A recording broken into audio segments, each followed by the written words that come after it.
श्री उमामहेश्वराष्टकम् पितामह शिरश्छेदा प्रवीणकरपल्लवा नमस्तुभ्यं नमस्तुभ्यं नमस्तुभ्यं महेश्वरा निशुम्भ शुम्भ प्रमुख दैत्या शिक्षण दक्षिणे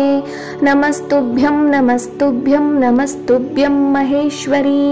शैलराजस्य जामाता शशिरेखावतंसका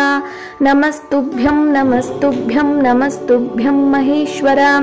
शैलराजात्मजे माता शातकुम्भानिभप्रभे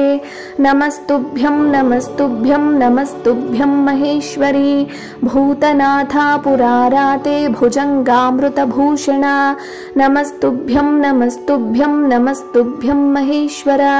पादप्रणतभक्तानां पारिजाता गुणाधिके